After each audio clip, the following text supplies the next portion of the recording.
Hi everyone, it's Tasnim. It's such a pleasure to be joining you for today's NIDA in Conversation.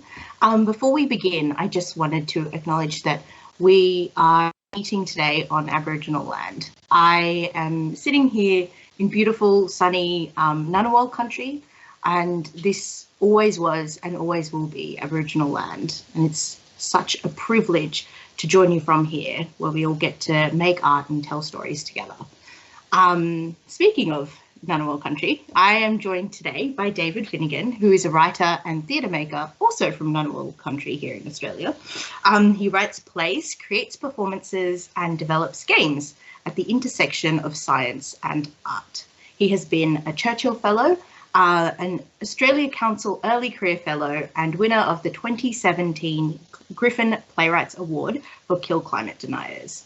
David is a member of Australian Science Theatre Ensemble Boho and a maker and researcher at interactive theatre company Kony in the UK, and associate of site-specific performance ensemble Sipat Lawin in the Philippines.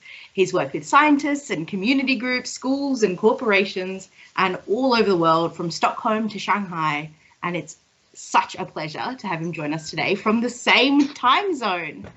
Hi, David. How you doing? Hello, Tasnim. Nailed it. That was great. Thank you. I did run out of breath. I should have done some exercises, like how actors do. Clearly not. No, that was perfect. You enunciated all of the words. I'm really happy about it.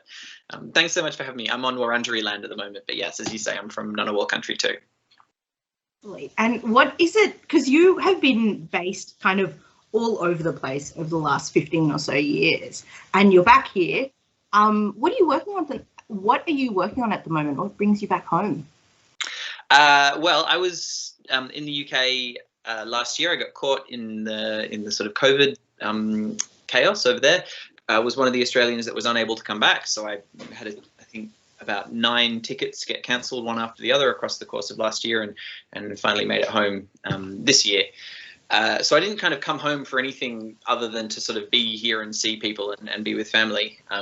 And now, of course, if I leave again, it will be a long time before I'm able to get back, because the 2020s are not the 2010s in terms of being able to travel and move around. So yeah, no particular project brought me back. I'm here working and writing and doing lots of script stuff, the things that you can do still in forever lockdown. So yeah.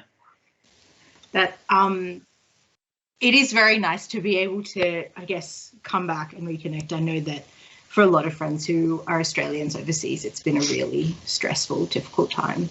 And we're always glad to have you back. It's nice to be back.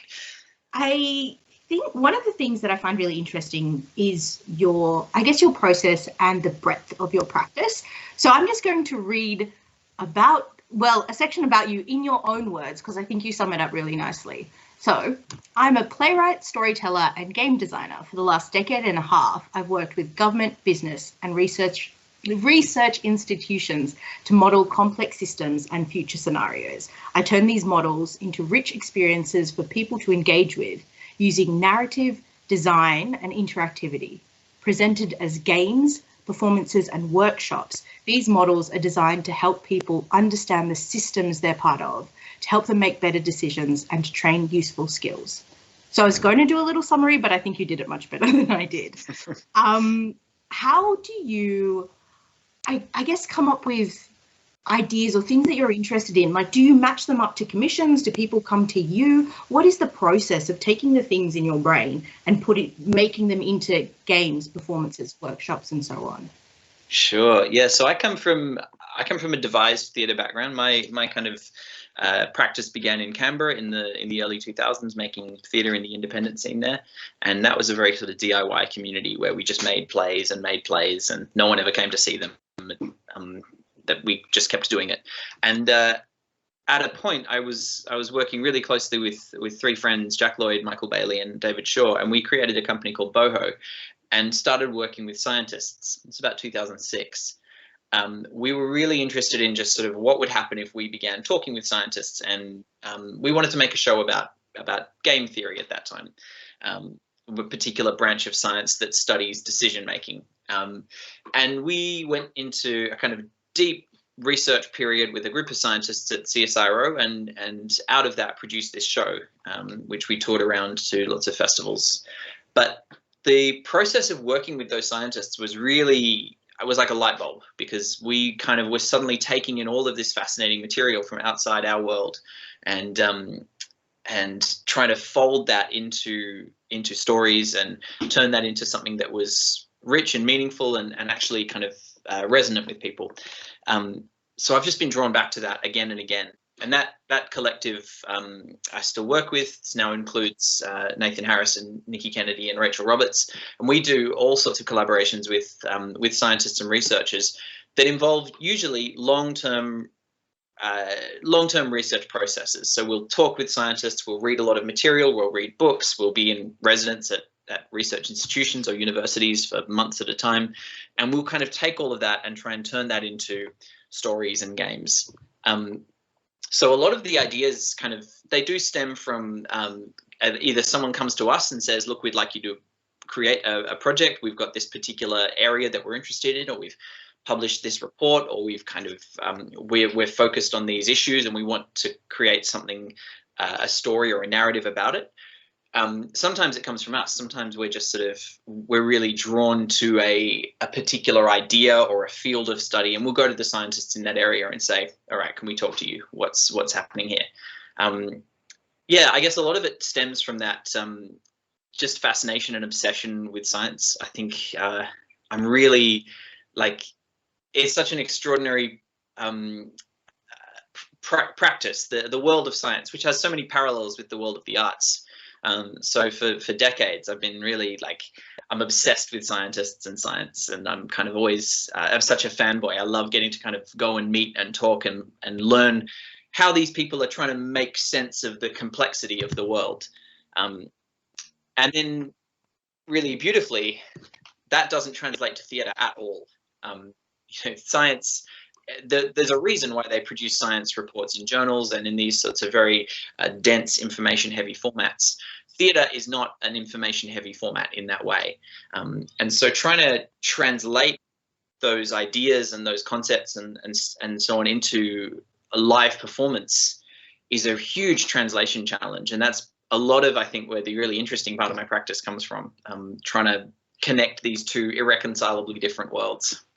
There is something lovely that you said about, artists and scientists having a lot of similarities. I think they're kind of two disciplines that are driven by this insatiable curiosity about the world that we live in.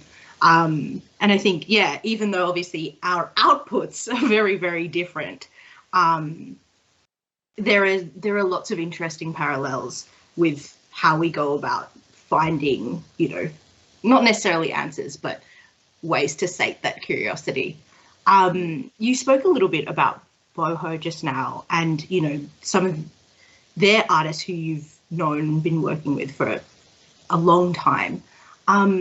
What is the process for you? Because you seem to always work with collaborators, and in kind of these collective groups. What is it for you that brings you back to working a lot with a lot of the same collaborators and working quite closely?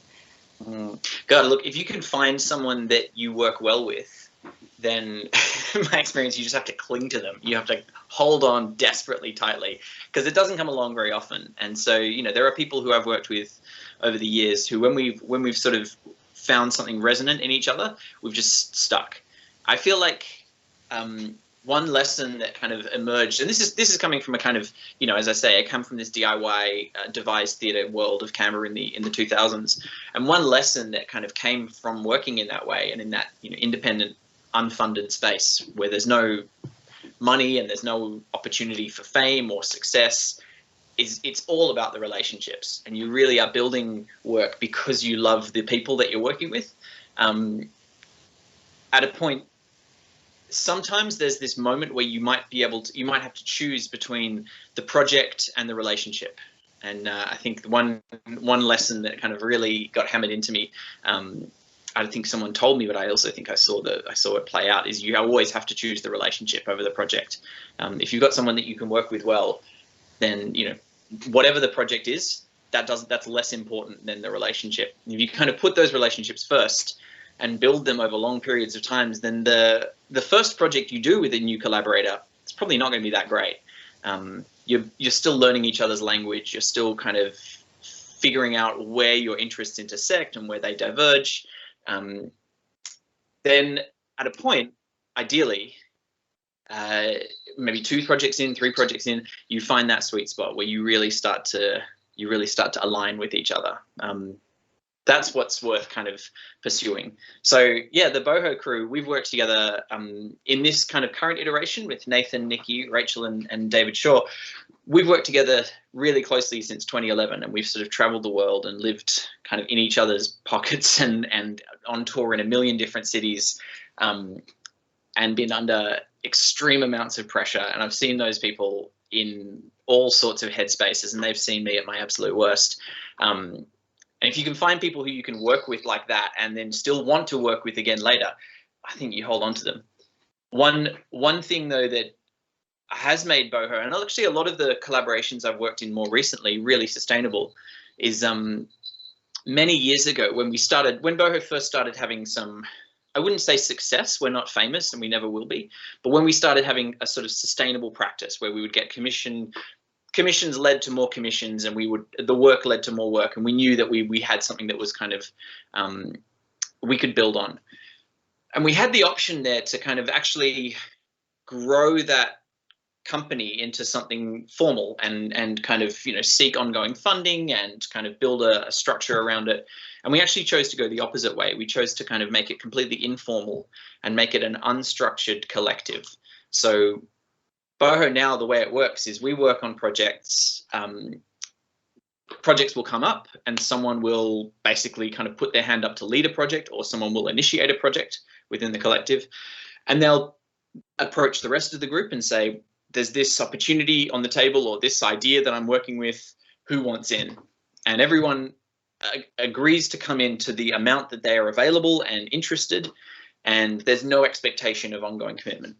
So that means that, we're always starting from square one. Like, we are always kind of falling back to zero, and we don't have that, ongoing structure or regular income.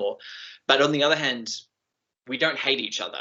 We actually, we love coming back together and working together. And every time we see each other again after a period of, 9 months where we haven't worked together, it's such a pleasure getting to kind of join up again. So yeah, I think that was a choice that we made that really has paid off for us. Maybe not financially, but very much personally and creatively. That model of working reminds me a lot of Apple Spiel, which came out of the University of Wollongong, which I think would probably be contemporaries, where they talk about the way they work as the Wu-Tang Clan model. Just like sometimes they get together and they do this together, and then sometimes they make their own solo work. Yes. Which takes me to something that I find really interesting, I guess, about the way your personal interests inform your work. Your interest in very high or very low culture. You've spoken a lot about your work kind of taking on a lot of genre elements. Kill Climate Deniers has a mixtape.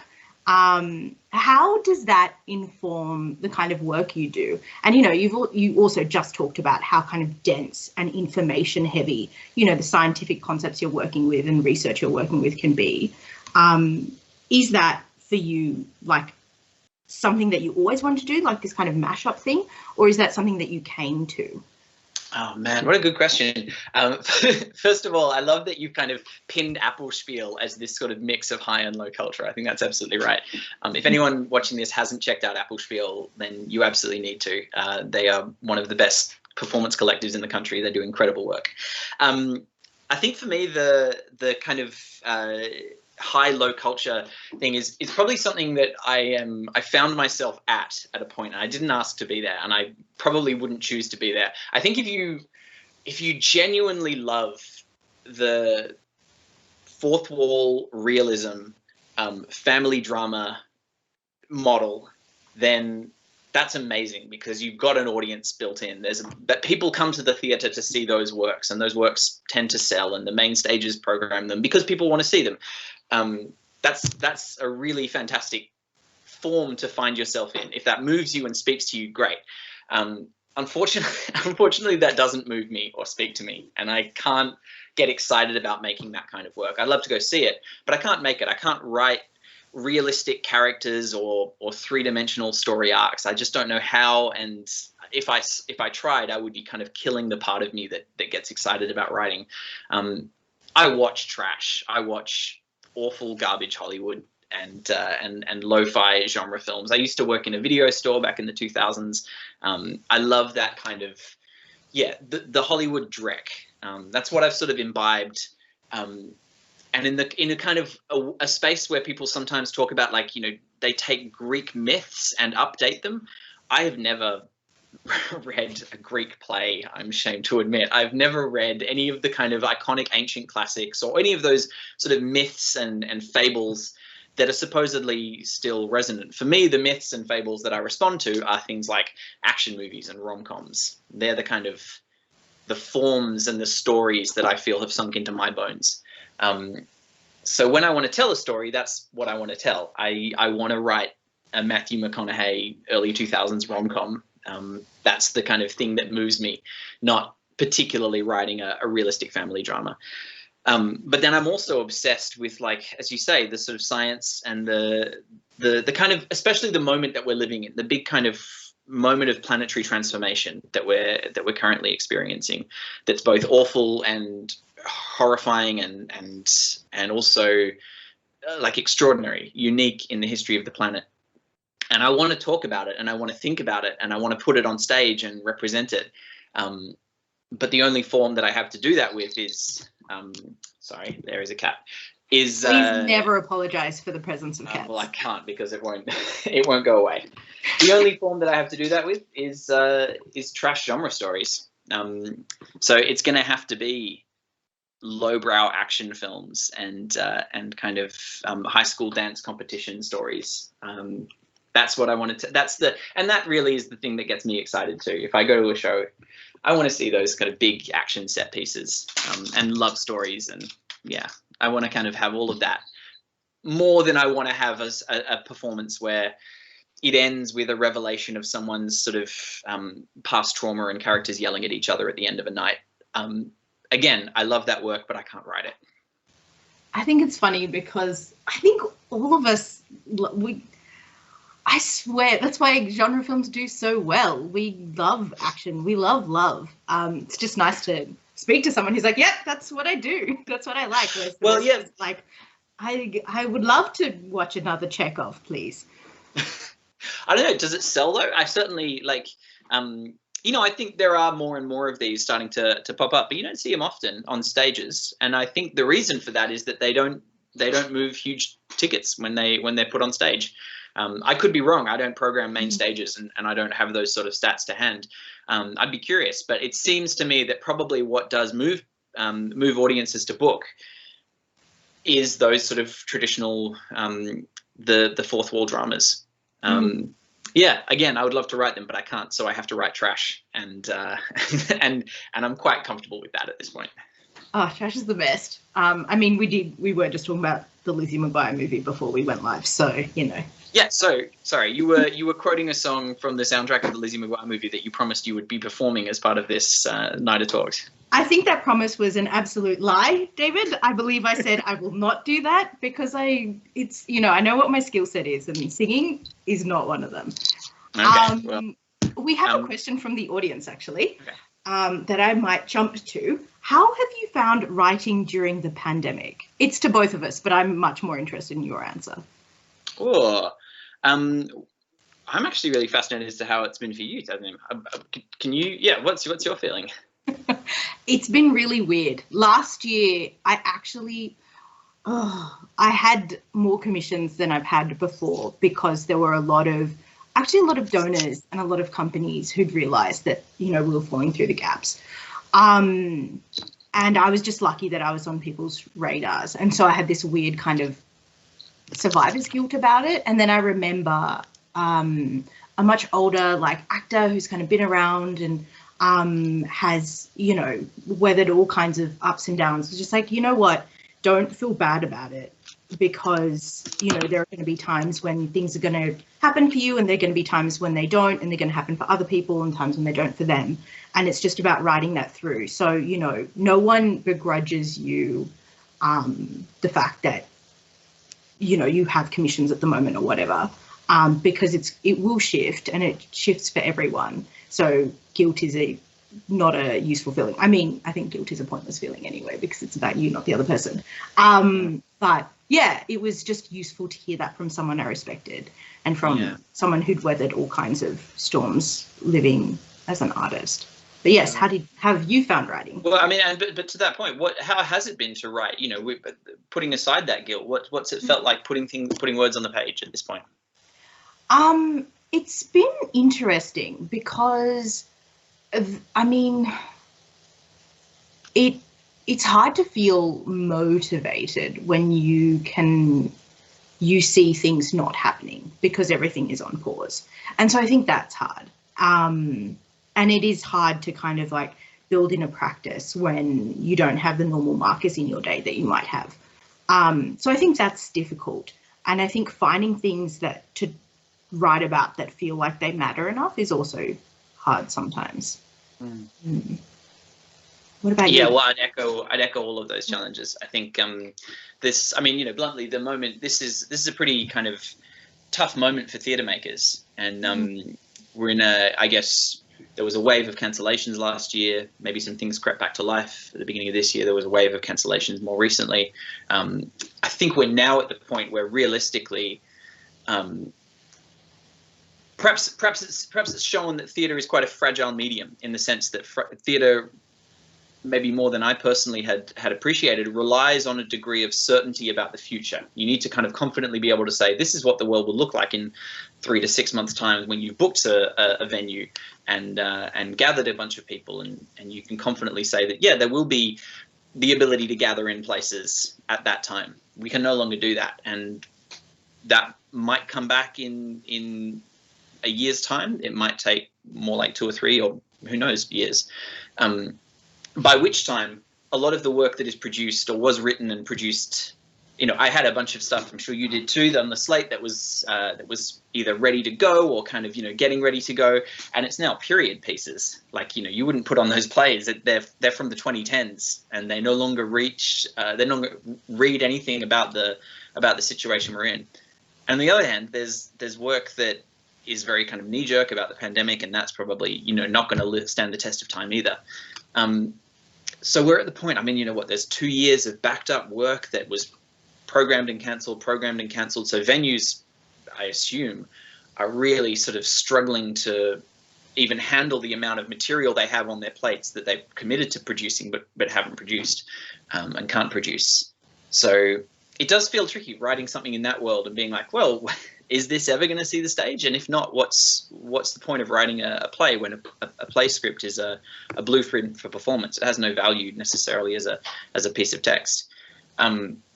All of that sort of, you know, churns in the back of my mind all the time. I'm sure variations on that are in a lot of people's head at this point. On the flip side, stripping away the world of theatre has left me very much in the space of just writing for writing's sake, and it has been a really good challenge to just dive right in and get into the craft and the nuts and bolts of structure and character and dialogue, and kind of targeting some muscles in my writing practice that have always been weak, and spending some time actually working on those. That's been a good side of it. Yeah, I'd say it's certainly hammered home that I would rather spend a day writing a script than doing just about anything else in the world. So, you know, even when everything's sort of fallen apart, I'm still happy kind of sitting, tapping away at scenes and story arcs. Yeah. That's really lovely to hear. It is, yeah, it is one of those things that you realise how much you love when you can't access it in quite the same way that you have in the past. Like, I realised I started to take theatre for granted, that it would always kind of be there. Like, when I first started, I never thought I was going to be a theatre maker. So everything was like, whoa. And then living in Sydney and going to the theatre like 3 or 4 times a week, you're like, oh, okay, cool. And then it all shut down. I was like, oh no, I still love it. Which pretty good, isn't it? Theatre. It's yeah, like, I mean, it goes all right. We have another question, actually, and then we can come back to some of the things that we were going to talk about. But this one I find really interesting. So how do you find research and getting the funding for it? I'm a 25-year-old writer using Kickstarter, and I know that it's really difficult to get funding unless you have 10 years of experience and 5 pages of a resume. Definitely only 2 pages of a resume is what I would say. Get it down to 2. It's a really fucking good question. I feel, and I'm gonna go out on a limb with this one, and this is something that I would say, and I'm probably wrong, so I'm speaking very much from my own personal perspective. But my hunch, and this is actually based on seeing Applespiel do it, but Kickstarter and crowdfunding, I think, is a red herring. I think Applespiel's experience doing crowdfunding was they were like, well, when you kind of put together the amount of money we made through crowdfunding versus the amount of effort and time it took to spruik the crowdfunding and make prizes and kind of, continually be shouting about it on all of our socials, we ended up making as much money as we would have made if we just worked our regular jobs and put that money into our practice. Arts funding as well is possible, but I would say can be emotionally destructive. If applying for funding makes you hate your art, which it can do, and I think applying for funding during the pandemic, when suddenly the number of people desperately seeking to keep their practice afloat multiplied by 100-fold, and your chance of actually getting any funding completely cratered, then I think all of those avenues to get money for the art sort of really fell over. In terms of research, I think the way that I would go about it, or the way that I did go about it back when I was 25, was to write to scientists. So dig around, find scientists who are working in the spaces that you're interested in, and send them an email. Most people will reply to an email if you ask kind of, a couple of thoughtful questions, and don't ask to take too much of their time. Ask what they would recommend you read, and take that away, read it. If you're lucky, you might be able to get a meeting with them, come back to them and sort of say, hey, I read all the things that you suggested, and here's what I understood from that, and present back to them kind of the material that they've suggested to you. And hopefully then they can say, well, you got this bit right, but you got this bit wrong. So maybe you should read this and this and this. And if you kind of keep digging and keep diving, before too long, I think you'll start to find that you've actually begun to pull together a kind of mental model of this space that you're interested in that's actually quite interesting, and you can really start to go deep. And by a little while, I mean 6 months to a year. I think, it's worth going deep. It's worth kind of diving deep, because there are a lot of people out there who kind of have a surface level understanding of this particular topic. The deeper you go, the fewer other people are out there who are kind of as immersed as you, and the more exciting and fascinating threads you find. So yeah, I think my heart always says pay for it yourself if you possibly can, because that way you're not beholden to anyone else's requirements. And that means that probably it takes longer.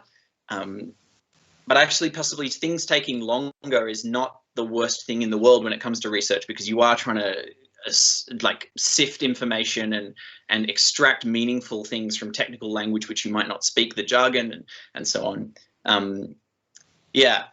Now a lot of my paid work includes commissions to sort of research an area in a hurry. So a theatre company I work with in the UK called Kony gets a lot of commissions for projects from, say, a museum or from a science institution, or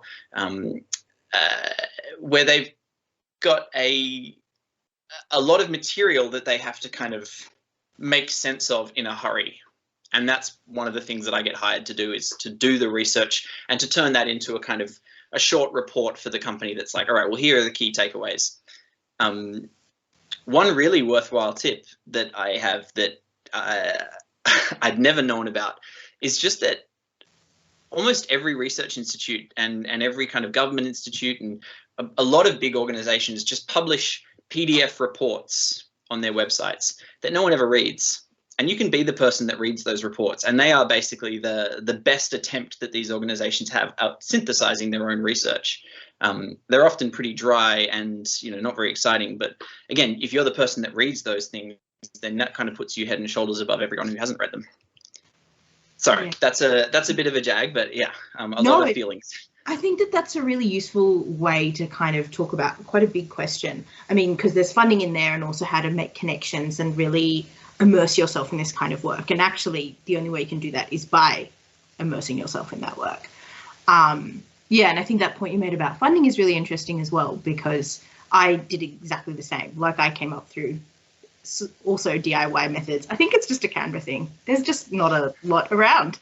And yeah, and a lot of, I guess, we got to make really weird stuff without anyone really paying much attention, and learn skills while we were doing that. And then the one time they paid attention, it was great.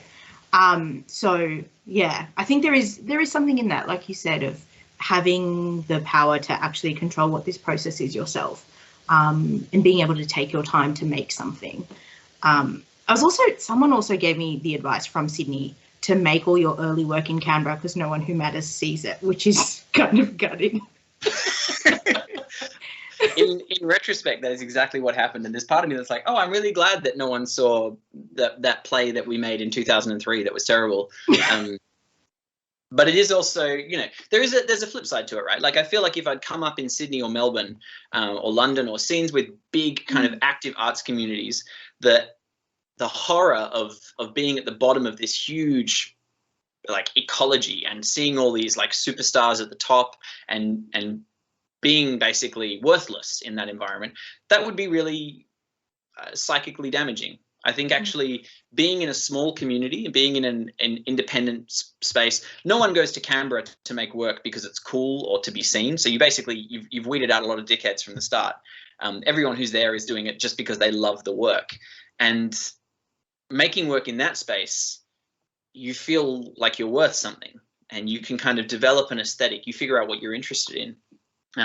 I'm really grateful that I came up in that scene. I think if I'd started out in you know, Sydney or Melbourne, I would have spent all my time trying to copy whatever was on the big main stages and doing it badly. And instead, you know, the people that are my biggest influences are my friends and peers, people who were making work alongside me. I'm really grateful for that. Yeah.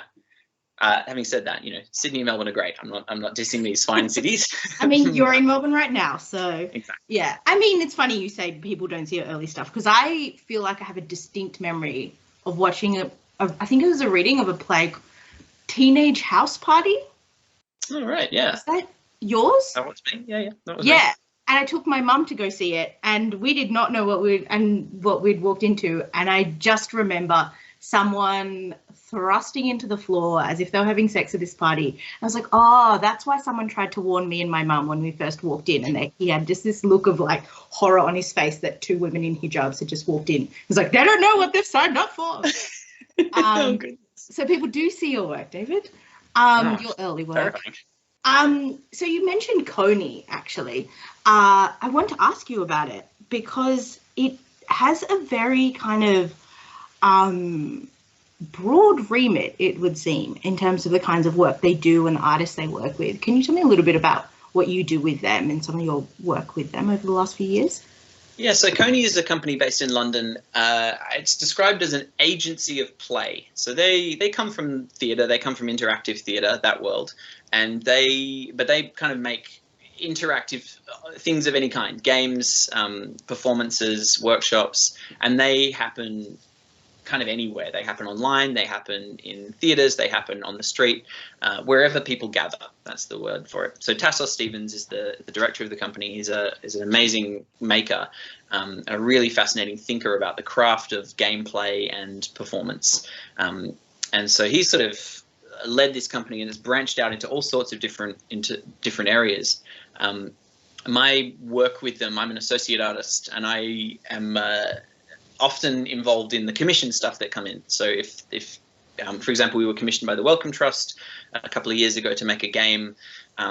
about the impact of climate change on cities over the next 40 years. And so that was my task, to kind of synthesize that research and turn that into an experience that was presented at London Climate Action Week and a few other places.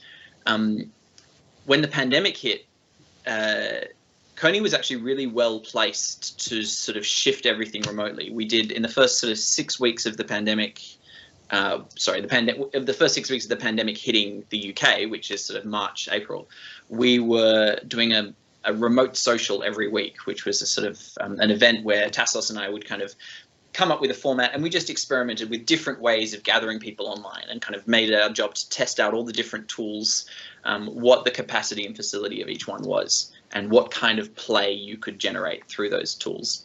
And that led to some amazing work. Tassos then kind of went on and created the show called Telephone, which has done really well and performed entirely digitally. Now they're kind of coming back to the ground, and they do a lot of really community-based stuff in Tower Hamlets in London, which is where they're based.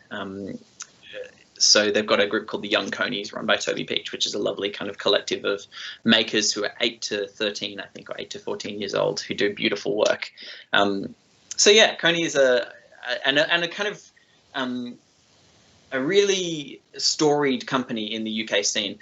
Interactive theatre over there, it's not better than what's happening anywhere else in the world, but it's just more of it. So Kony have a kind of a reputation and a weight in that scene, which is, it's great to be kind of connected with them. They are an amazing company that do really beautiful work. There's something, I think, yeah, like you were saying, it's not necessarily better, but there is more of it.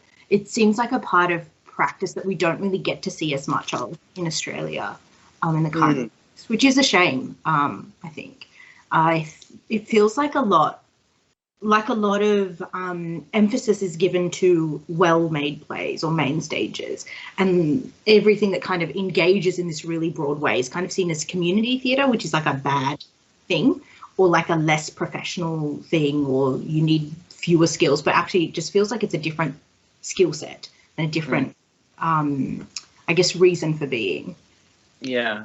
So, I mean, this is the space that Boho is in. We make interactive performance and games, and it's a really strange journey that kind of, we went from doing performances on stage, but we've kind of folded in interactive elements. So audiences would control the performers using hacked gaming devices. And from that, we sort of stepped into more and more participatory pieces, things that were not in stages, things that were completely audience driven and audience decisions led. And we got into this weird space, which actually I think now is something I would highly recommend anyone get into, where we became, because interactive theatre is a niche. It's a small niche within theatre, and theatre about science is a niche. It's a small niche. So we're in the niche of interactive science theatre. And because there's no one else in that niche, we actually became the go-to. So this is how Boho really actually became this sort of international weird, this is how we managed to get to tour to Shanghai and Stockholm and Singapore and all around the world, and have all these amazing residencies from different places, because no one else was doing this very specific thing that we were doing. So I do recommend, if it's possible, to find the most narrow possible thing that you're interested in and zero in on it and just become the absolute master of that micro sub category of something. That is a really sustainable way to build a career, because there might not be much work, but what work there is, you are the only person qualified for it. And it's fulfilling as well. Like, if that's the thing that you love and you get to do it, there's something that's really great about that people come to. Well, it certainly kept me alive in the pandemic. We're now, Boho, just recently led by Nathan Harrison, just finished a project with the Lowacha Indigenous Health Research Body, making a big project for them about research in Indigenous communities. And we had a project a little bit before that with the ANU, looking at cybernetics and artificial intelligence. I'm working with the World Bank at the moment on a project about climate resilience. Those projects have kind of kept going throughout the pandemic when everything else live and on stage has fallen over. So yeah, there's a weird feeling, and we talked about it beforehand, before the chat, this spreading your kind of spreading your practice across a lot of different areas it's probably bad in one sense. It slows you down. It means you're not really making as much progress in any one area because you're always being pulled into different areas. But it's been very helpful in the case of a big shock like COVID, because where a lot of my, maybe sort of 60 to 80% of my practice was knocked out, it happened that I had these other parts that are just doing fine. And if I'd focused all my energy on these, you know, live main stage performance, I would be dead in the water. So yeah, I'm grateful for spreading myself thin like that and kind of being in this weird sub niche. Well, what does a practice look like, I guess, across all of these different countries? Like, we haven't really talked about your work with Sipat Lawin yet, but, you know, that's a relationship that you've had with a company in Manila in the Philippines for, you know, over a decade. How do you kind of go about sustaining that practice and maintaining, you know, a really strong, meaningful connection to a place that you don't live in all the time? Yeah, I mean, I lived up until the pandemic in a very kind of nomadic fashion, where I'd be doing sort of 3 to 6 months in a place, working on a project, moving on to the next place. And I had about an orbit of about 5 cities that I would live in and built up practice in over the last decade. So I worked a lot in London, a lot in Manila, Sydney, Melbourne, Canberra. Those are my kind of core cities, and I would always be moving between them. That depended a lot on living very light. I mean, it's kind of being constantly on tour. I managed to sort of strip my life down to what fit in a suitcase, 30 kilos, what you can take in packed baggage without paying extra baggage. And if you actually really are quite thoughtful about it, you can actually have everything you need, more or less, in that much space. It meant that it means I don't have any stuff. It means I'm kind of forever starting from scratch in terms of domestic situations. I'm always kind of arriving at a place and being like, all right, well, this furnished apartment doesn't have a sharp knife, so it's something I'll have to re-get. So there is a downer in that sense. But I also couldn't not do it. That was the thing that I wanted most in the world, was to be able to be part of all these scenes and be kind of connected to all these communities. Theatre has a kind of lifespan. Maybe, you know, developing new plays takes place over a 3-year span, maybe 4-year span, from first idea to developments to seeing it on stage to then, you know, maybe getting to tour it. So you don't do that you don't do all of those things back to back. There's usually a gap. You might write a script, share it out, search for some support or funding or partners, come back and do a development, take a little break around that, find a venue for another development. At a later date, you might be looking at programming a first season, and then beyond that, hopefully some kind of tour. You never know. All of that takes place over multiple years. So if you're working in multiple locations, you're kind of able to do that hop and be kind of building those projects as you go. The downside is that you're always a stranger in some sense. You're always kind of arriving and leaving, and you're never really the kind of on the ground for long enough to sink in big roots. On the flip side, I actually kind of love always being at square one, and there's this sort of real like learning curve of landing in a new place and having to figure it out that, I don't know, keeps me alive and keeps me thinking and keeps me engaged and excited. And it happens that I've got just beautiful people that I work with in each of those cities. It would be really hard, and I think, you know, this is maybe one of the lessons of the 2020s that I'm going to have to grapple with, but it'll be really hard to give up being able to participate in a new community and to learn about a new community as a core part of the practice, because yeah, I don't know. I see people who've kind of been in one city and one scene for, you know, 20 or 30 years, and they are they dominate that community and they know everyone and they're connected in every possible way. They make great work. But it feeds me more to be someone who kind of takes in as much as I can from lots of different places. And look, Manila is a hard city to live in the long term. But the art scene there is so exciting, and the community that Sipat has around them is so, like, they're such incredible artists that it's such a privilege to get to go there and be part of it. Yeah, it would break my heart to lose that. Yeah, it is something that you know, just with the last 18 months, like even if a lot of us weren't traveling all the time, like the fact that we can't, you know, move elsewhere, set up a life or a practice or a community elsewhere, I think is something that a lot of people have kind of had to grapple with. But for you, who that's a practical way of living, I imagine it must have been quite a blow. It's all right. Look, you know, on the grand spectrum of things, there are a lot of people doing it harder than me. It sucks, but I mean, this sucks for everyone. So, I'm excited to get back there, but at the moment, the Philippines is having a really tough time. You know, there's the kind of media in Australia. It's been really hard to even get a sense of what's happening outside Australia because the conversation has been so dominated by, you know, interstate arguments and so forth. But it's not great in Southeast Asia at the moment. So they will be lucky to get into a rehearsal room again within the next sort of, I don't know, 6 to 10, 12 months, I'd say. And that's pretty hard for makers who haven't been able to meet for, you know, they've been in some form of lockdown for 18 months or so now. Yeah, it is interesting, those challenges. Like there are some challenges that we've foreseen, you know, just generally the climate crisis, it's coming. It's here. We're already living in it. But then, you know, things like pandemics, like Boho did a work about pandemics like more than 10 years ago. And now we have this huge one that for the first time, lots of people have had to think about in the way that, you know, we're like, oh God, Ebola, no, it's okay. It's just in Africa. It's not us. We've had to actually grapple with this.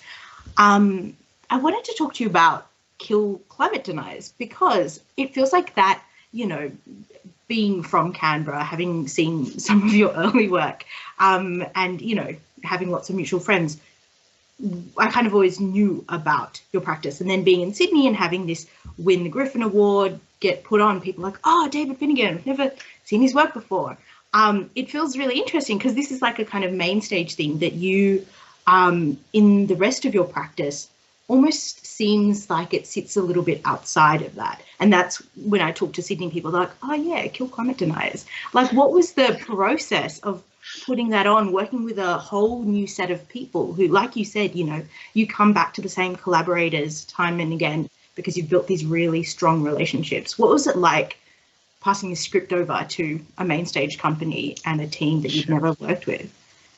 Well, I mean, it is funny too that what you say there about the kind of being recognized for different things. I am, depending on where I am, in which city, I have like the things that I'm known for, or the work that I do is very different. In Canberra, a lot of it sits around Boho, and a lot of it is based around collaborations with scientists, or it's, you know, festival production, or it's a lot of that game-based theatre stuff. In London, I work with Kony, and it's similar. In Manila, it's very much I'm a playwright. I write for this company that does these amazing site-specific and kind of big-scale works. In Sydney, I guess too, I'm more known as a playwright now, thanks to KCD. That play was probably, you know, after a lot of years of working very closely with scientists and sort of, particularly too, Boho tried to navigate the path of presenting things in the policy space, and that's what we do a lot of the time. We are presenting for policymakers, for governments, for business, and we are very careful with the language that we use in those spaces. So we wanted to create work that we could take into the boardroom of a mining company, for example, or a kind of, you know, a meeting room in Martin Place, and talk to people who would never come see a work about climate. And we did that, and that was great. I'm not sure that it really shifted the dial necessarily on any of those in the ways that we hoped it would, but it was really interesting and useful to do. Kill Climate Deniers was really almost like just this, out of pure frustration. I was so exhausted because these scientists who we'd been working with, you know, for decades and had been facing these ongoing personal attacks and kind of professional attacks from a kind of constructed media backlash. they'd done nothing to, they hadn't asked for it. All they wanted to do was, it was sort of communicate the work that they were doing. It just happened to be that we live in one of these very few moments in history where knowledge has diverged from power. And now telling the truth about the world as it is actually a threat to a lot of vested interests. That's really hard for them. And I kind of was like, at a point, I was like, I just can't not talk about it. And so Kill Climate Deniers was this sort of, I don't know, vent of frustration. And it was also, you know, pure trash and a lot of fun, like a big sort of scrappy mixtape of ideas and music and a kind of big collage. It probably didn't, it doesn't necessarily hang together as a play script.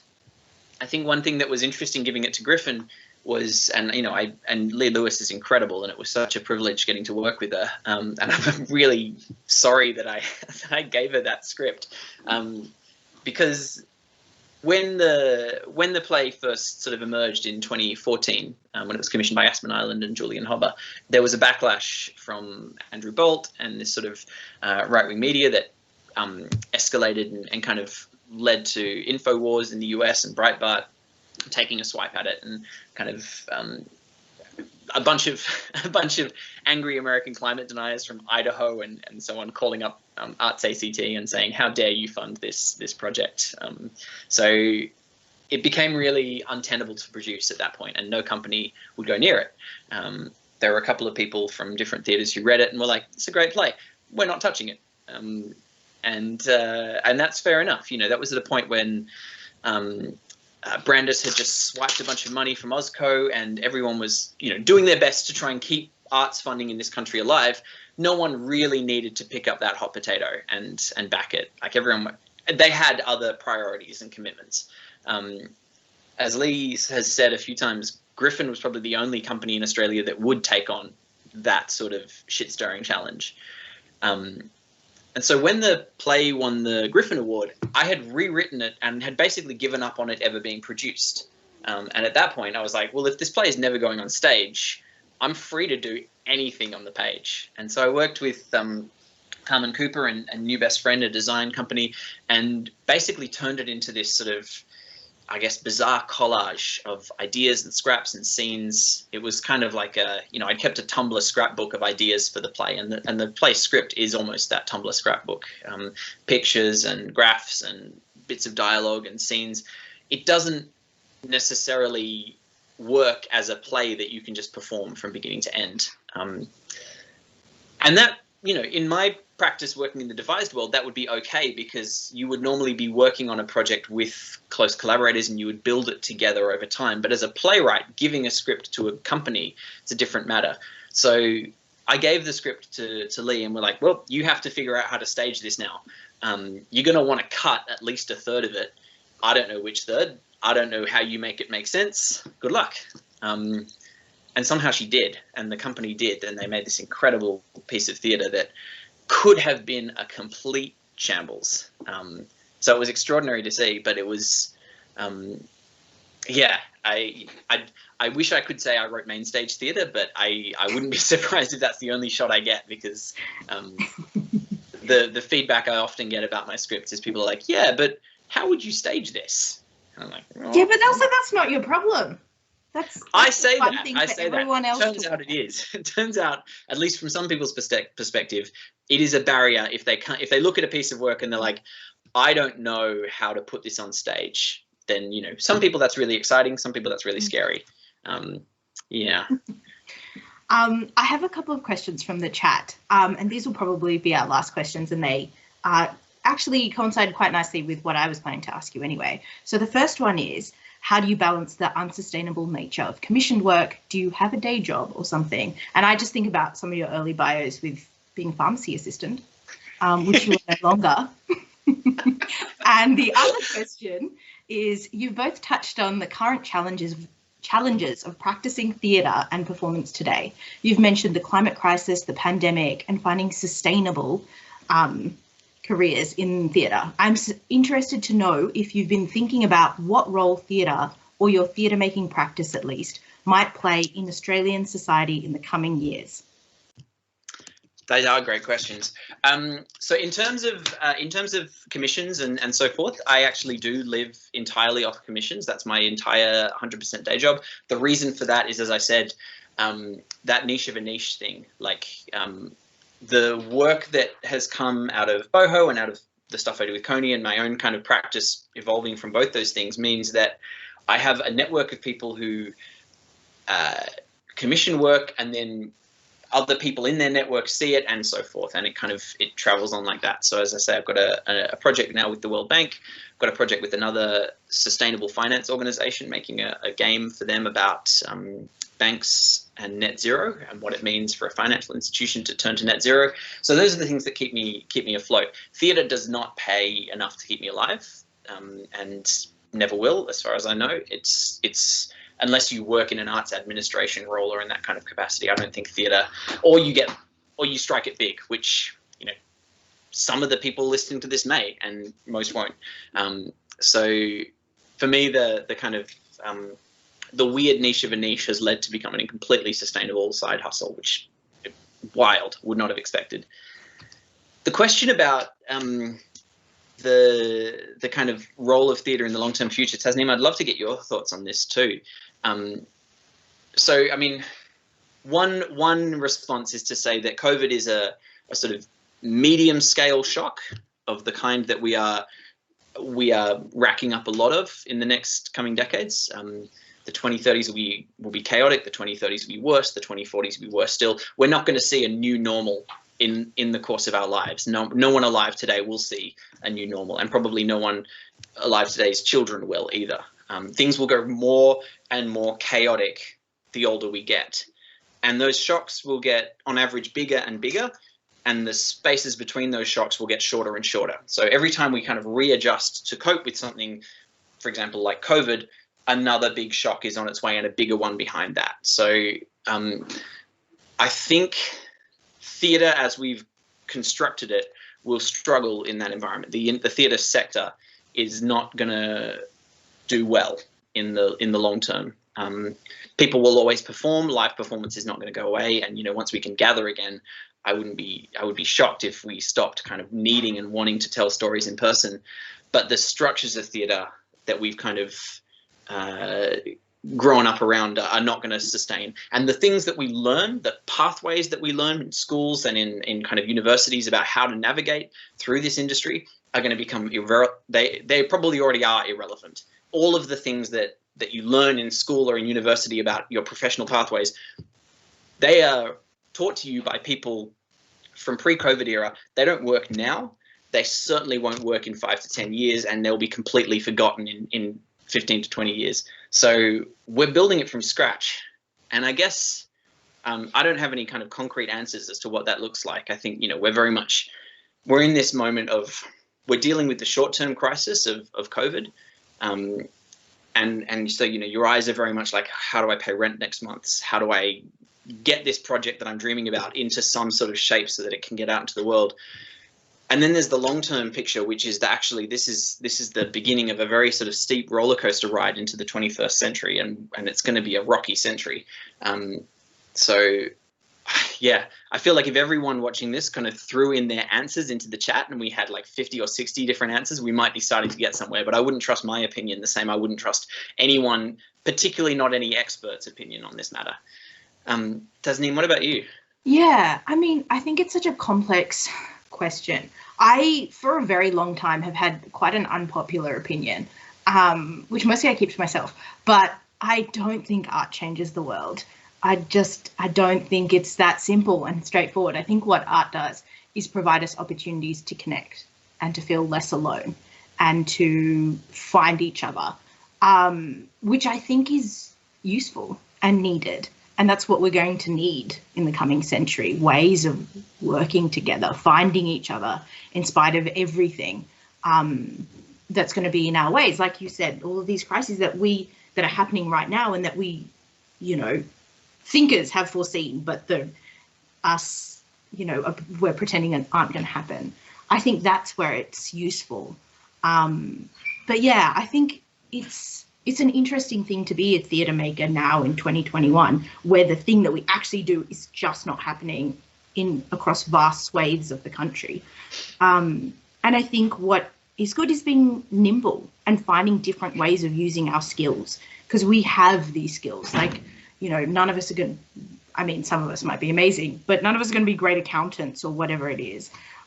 So how do we use the things that we might be taught in drama school, or the things that we might pick up just living in the world, and making stuff that didn't exist before, or finding new ways to share information that haven't been done before? I think that is potentially what our jobs are going to be, and whether they take place in a proscenium arch or not is, neither here nor there. Yeah. I mean, I'm in my head, I'm thinking of theatre as like a, live performance in a theatre as certainly like a nice bonus in the next few years rather than a staple. I think your point about being nimble is right. Like it's not a kind of pathway and it's not an answer, but the future of theatre belongs to the people who are going to be constructing and creating new systems for gathering and telling stories, rather than the people who happen to be very good at the old systems. Their day is already gone, and we're kind of living in this hilarious moment where, like, we've already run out over the edge of the cliff, and we're doing that cartoon thing of like spinning our legs in the air before the drop. So I think whatever it takes to kind of create something and build something new with other people, that's the skill. Absolutely. Thank you so much for your time, David.